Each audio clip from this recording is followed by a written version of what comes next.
Hola, buenos días. Soy Ricardo Fujita, director del Instituto de Investigación de la Facultad de Medicina de la Universidad San Martín de Porres. Hoy día vamos a hablar acerca de la actividad de la revisión por pares. Vamos a hablar de lo que los editores piden a uno y qué es lo que uno debe hacer para poder cumplir con esta tarea muy importante. Como compartir.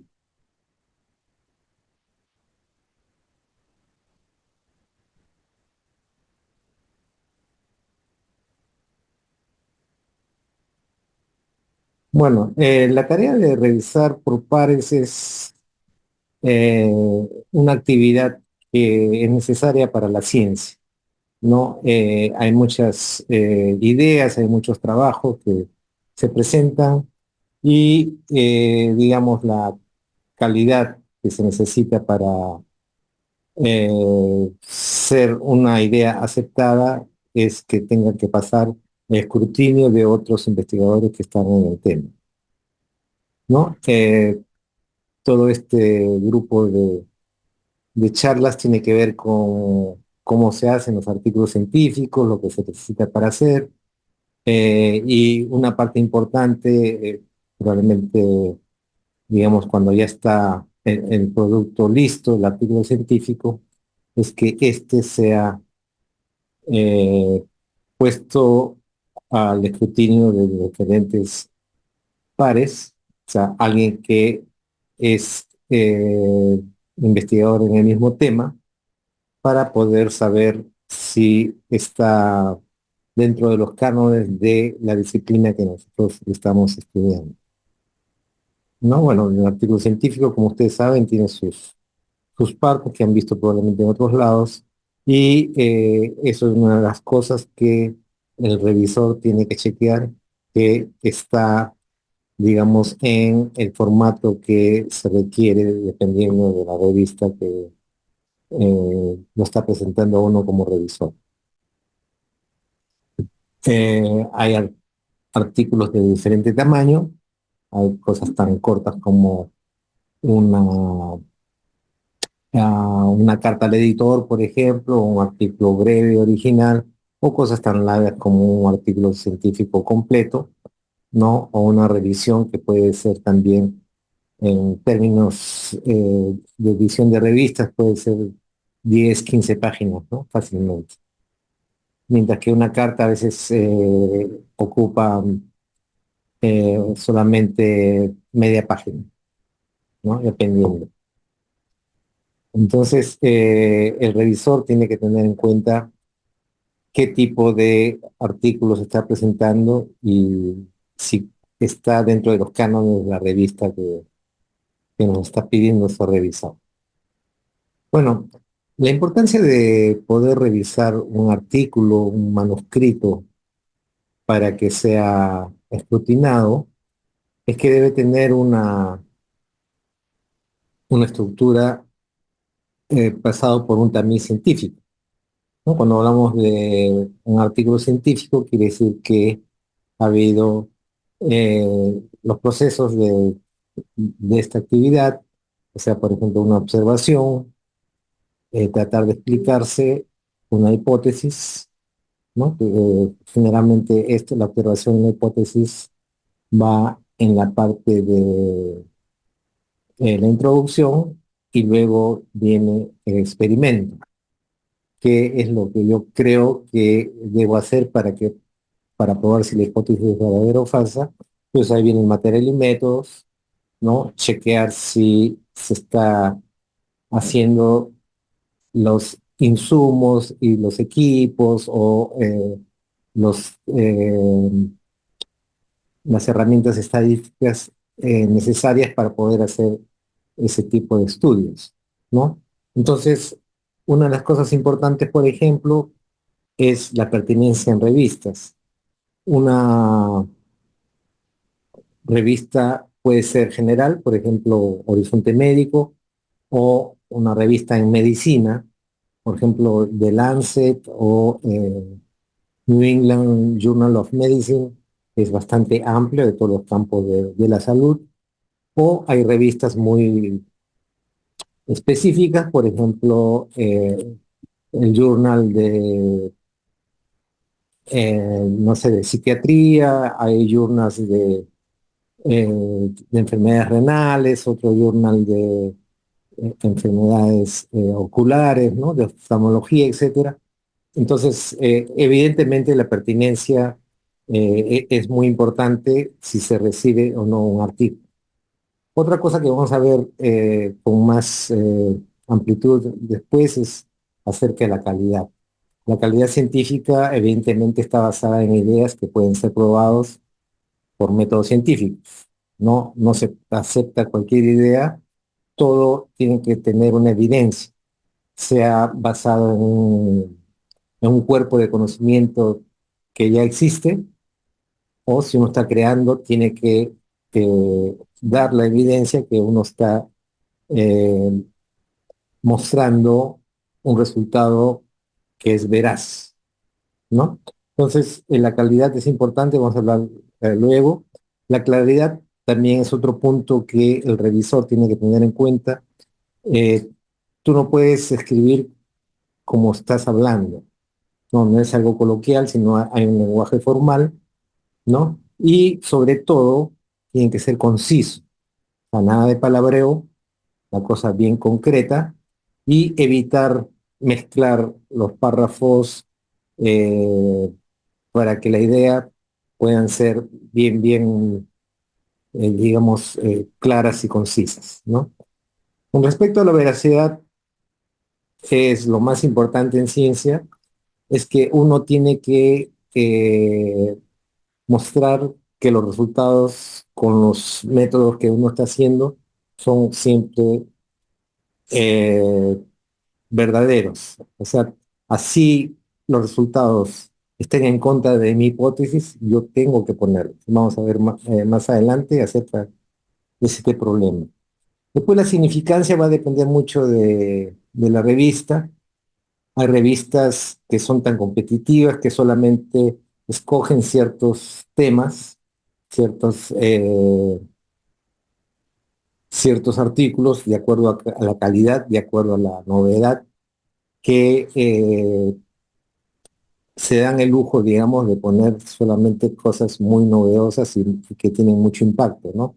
Es el caso de las revistas más cotizadas, tipo la revista, como les dije, The Lancet, The New England Journal of Medicine, Nature Medicine, ¿no? Que no, o el mismo Nature o Science, que no reciben cualquier artículo, pueden darse el lujo de solamente poner los de mayor significancia, ¿no? Que van a tener mayor impacto. El punto de originalidad tiene que ver con que el revisor tiene que chequear que lo que está haciendo el autor no es algo que ya haya sido hecho antes, ¿ok?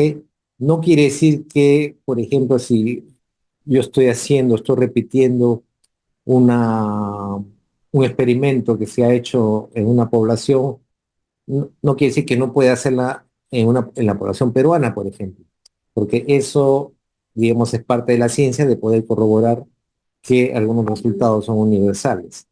Lo que se pide como originalidad es que los resultados no sean copias de otras revistas, ¿no? Y eso es una cosa que se da, nosotros hemos detectado alguna vez, ¿no? Que a veces las tablas que uno está revisando en un artículo eh, da la impresión que uno lo ha visto y cuando empieza a revisar artículos pasados, ha visto que ese artículo o ya ha sido publicado por el mismo autor o a veces por otro autor, lo que constituye un plagio. Y eso es lo peor que puede haber en la actividad científica, ¿no? Entonces, la originalidad tiene que ver con este tipo de actitudes malas que sería el plagio y la copia, ¿no? Otra cosa que es deber del par revisor, porque generalmente el par revisor es una persona que está dentro del campo o conoce muy bien el campo del autor, ¿no? Entonces, el par revisor se puede dar cuenta si la metodología, eh, los equipos, si la calibración o los estadísticos usados corresponden al tipo de estudio o la persona, el autor se está equivocando. Entonces es importante. Y otra cosa también que es bastante crucial es que la interpretación también puede ser evaluada porque no siempre los mismos resultados pueden ser interpretados de la misma manera. Sobre todo cuando tenemos algunos estadísticos que el revisor considera que no se han usado, entonces ahí la interpretación puede ser muy diferente. Básicamente lo que se está evaluando en el artículo presentado, ¿no? El manuscrito que está postulando a nuestra revista, es que tenga todos los pasos del método científico, ¿no? Por ahí el revisor puede darse cuenta que hay algún problema en alguno de los pasos, entonces eso hay que señalarlo, ¿no? Eh, Muy importante es ver la calidad del artículo, ¿no? Esta calidad, por supuesto, tiene que ser evaluado por el par revisor dependiendo de la disciplina. O sea, no vas a poner un epidemiólogo a estudiar la patología celular de la retina, ¿no? Porque son disciplinas muy diferentes. Tienes que escoger a alguien que esté muy asociado al campo del artículo el cual se está presentando.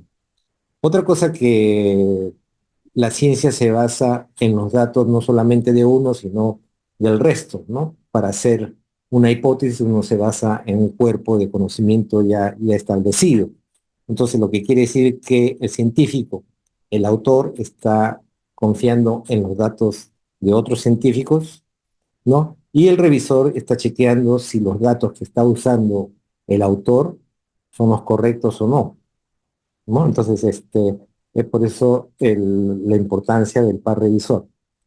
Y por supuesto, como hemos hablado de los procedimientos científicos y también de calidad, hay que ver que los artículos sean coherentes, ¿no? Que estén bien hechos desde el comienzo hasta el final, ¿no? Acá hay un meme de a alguien le dice, dibújame un caballo y comienza muy bien una buena hipótesis, ¿no?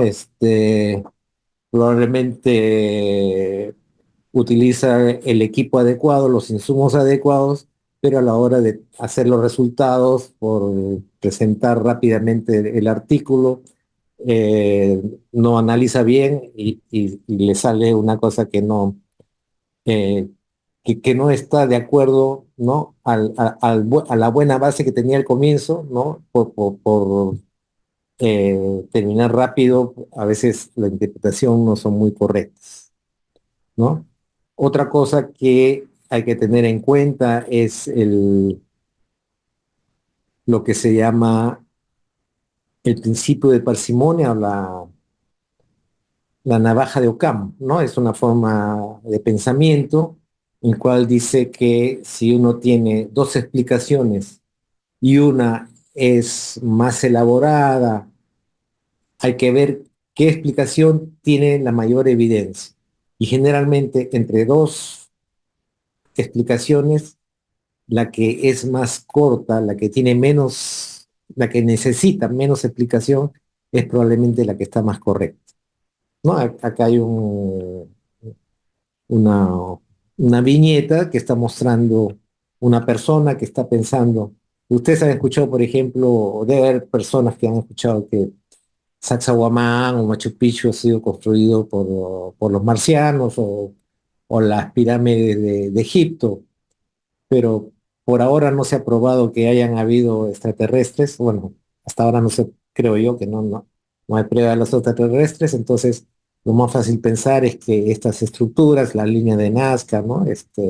Han sido hechos por humanos, solamente que todavía no entendemos. Pues habría que hacer hipótesis más bien de por qué o cómo se han construido esas estructuras, ¿no? O sea, básicamente, eh, todo tiene que estar basado en evidencia. Esto es lo que dice digamos, la forma de pensar científica y entre dos pensamientos, uno más elaborado que el otro, si no hay evidencia, probablemente la más simple es eh, la más veraz, ¿no? Es el principio de parsimonia.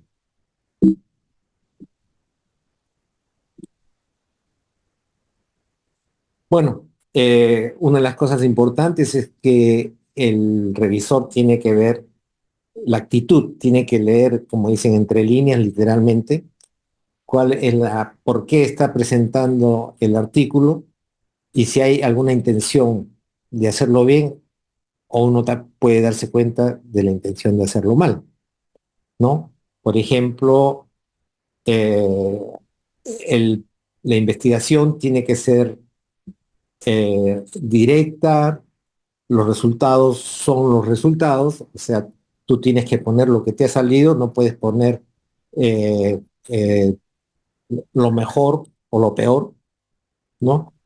No puedes copiar a un artículo que ha sido muy bueno en tu campo y ha tenido impacto, tú no puedes copiar los resultados, ¿no? Tampoco yo he visto, por ejemplo, algunos científicos que han inventado datos, y eso es lo peor que puede haber, o maquillar datos. Y hay algo que en inglés se llama cherry picking. Ustedes ven acá unas cerezas, cherry picking es picar cerezas, ¿no? Es escoger. Entonces, generalmente cuando hay algunas huertas donde la gente va, ¿no? Tú pagas, no sé, $10 para llenar una canasta de cerezas. Y evidentemente las cerezas que vas a picar son las cerezas rojas y vas a dejar las verdes, las feas, ¿no es cierto? Entonces, en ciencia, cherry picking quiere decir escoger los mejores datos para que tu hipótesis tenga alguna validez. Y eso no se puede hacer. Si alguna vez te pescan haciendo eso, o plagiando, o inventando datos, o maquillando, tu carrera científica probablemente se va a acabar en ese momento, ¿no? Hemos visto en los últimos años, ahora que hay el Turing y todas estas cosas, es bastante frecuente, por ejemplo, que haya retracciones de artículos, ¿no?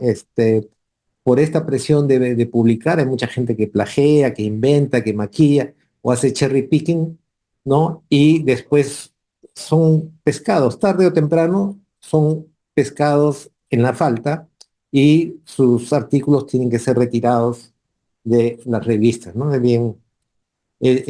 bien feo. Bueno, ver eso es como ver a una persona que le están quitando los galones cuando es una deshonra en su arma, ¿no? Otra cosa que hay que ver es que se sigan los principios éticos. Generalmente en las revistas te piden, por ejemplo, si ha pasado por un comité de ética, por ejemplo en la San Martín nosotros tenemos un comité de ética y te piden el nombre de específico y el número específico del comité de ética. Nosotros en la Universidad de San Martín tenemos eh,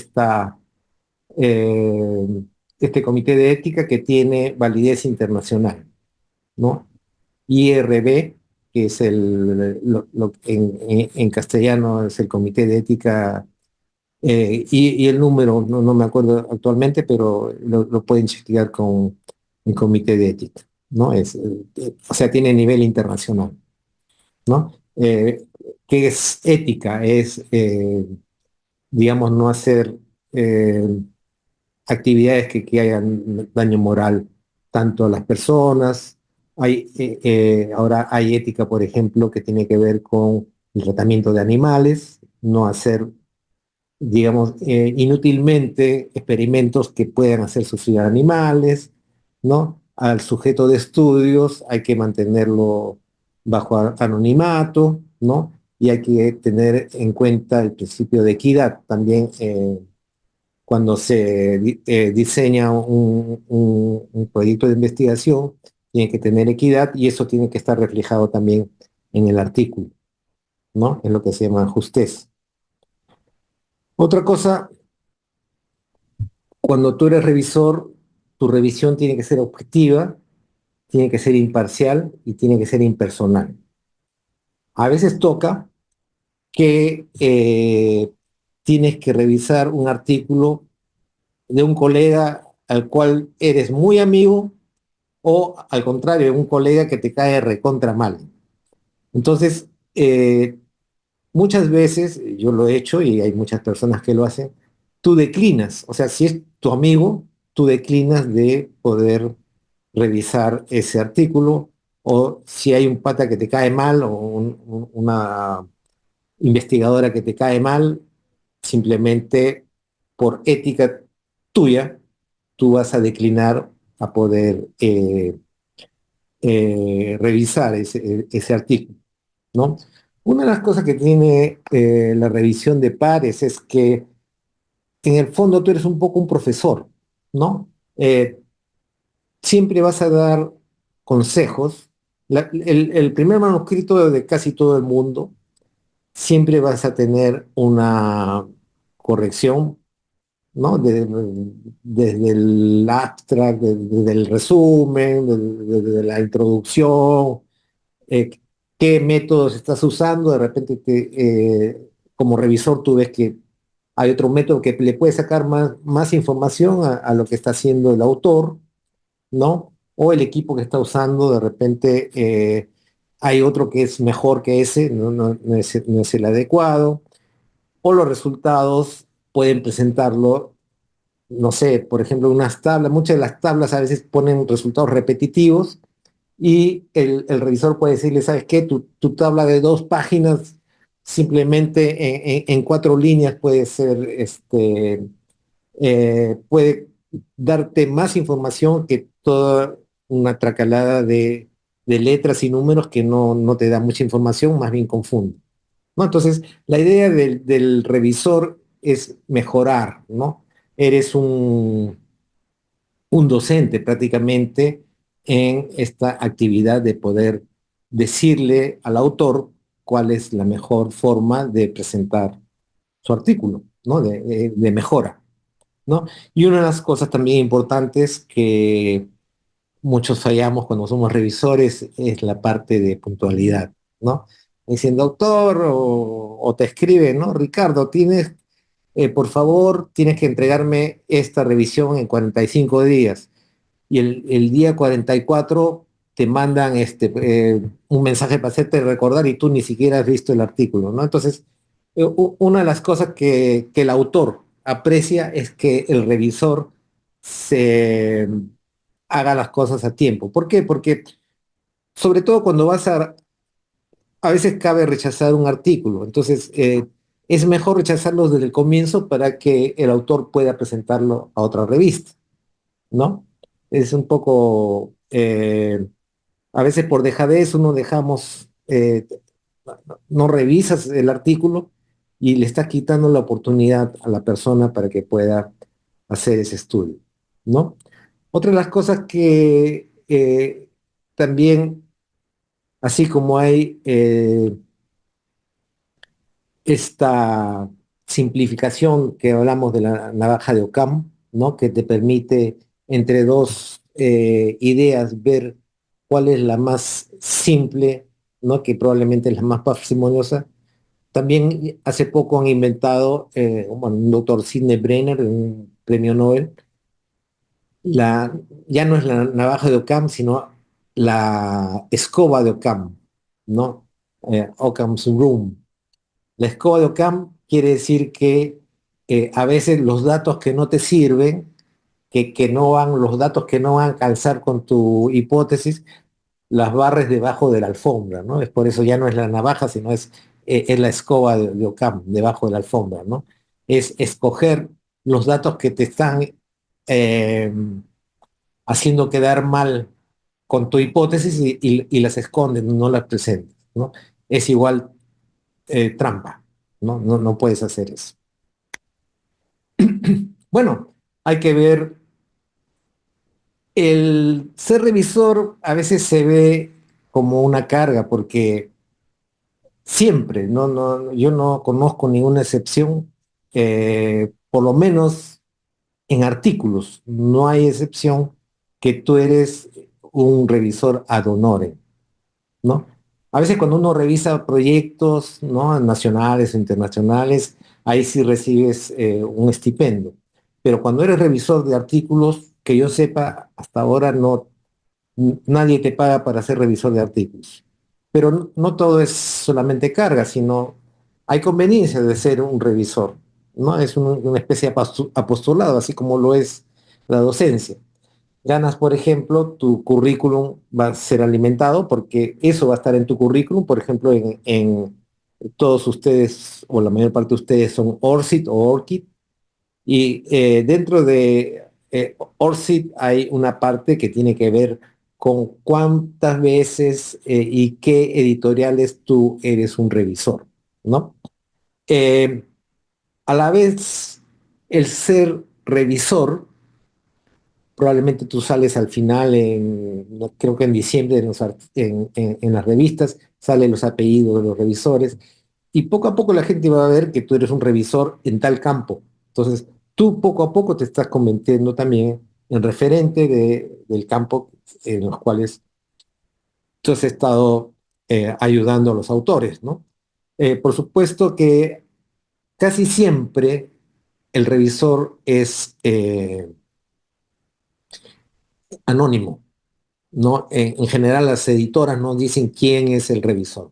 Hay algunas, ahora último, donde algunas revistas, por ejemplo, PLOs o me parece que los BMC también te dan la opción como revisor si quieres que se conozca tu nombre, ¿no?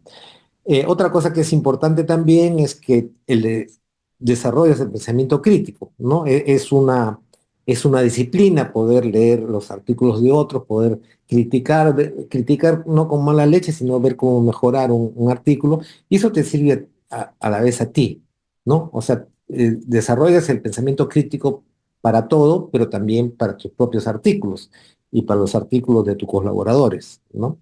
Entonces, eso es importante. Otra cosa también es que vas a tener nuevas ideas, ¿no? Muchas veces cuando uno lee artículos que todavía no están publicados, a veces hay formas nuevas de poder que proponen o que están sacando de otros lados para poder analizar dentro del campo que tú estudias, ¿no?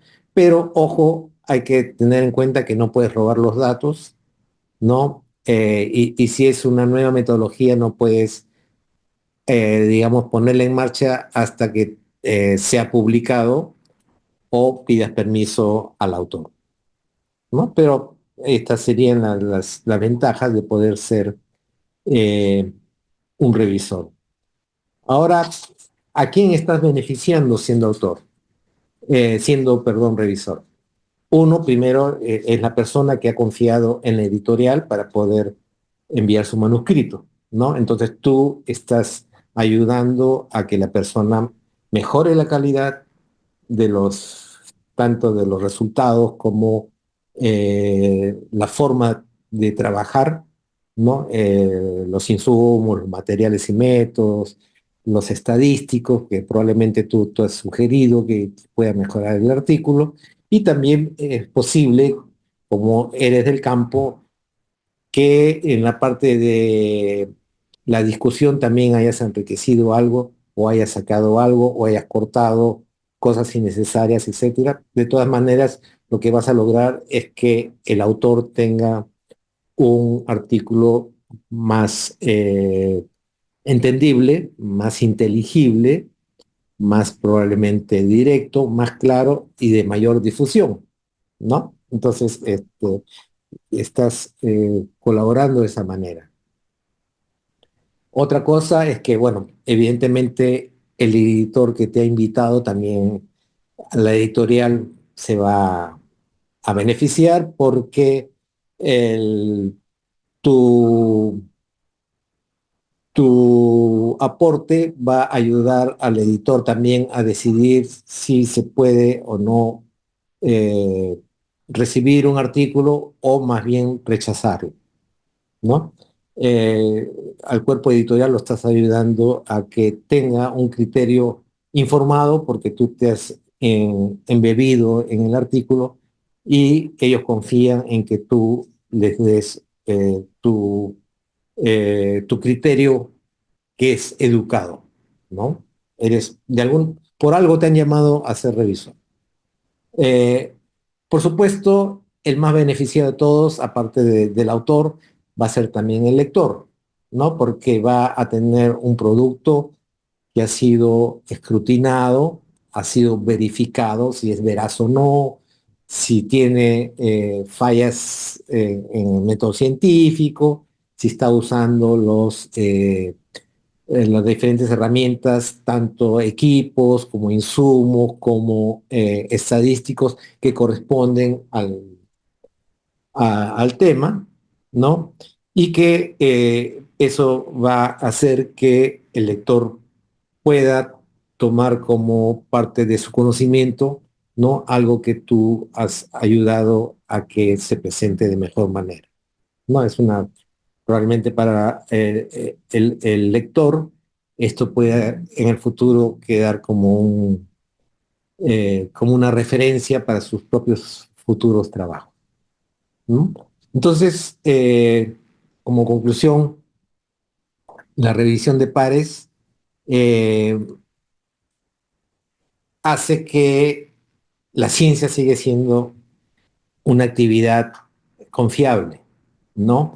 Eh, Estás haciendo que todo se base en evidencia, que las conclusiones y las perspectivas estén basadas en una experiencia previa, ¿no? Que ha sido comprobada y que han sido realizadas bajo el método científico, ¿no?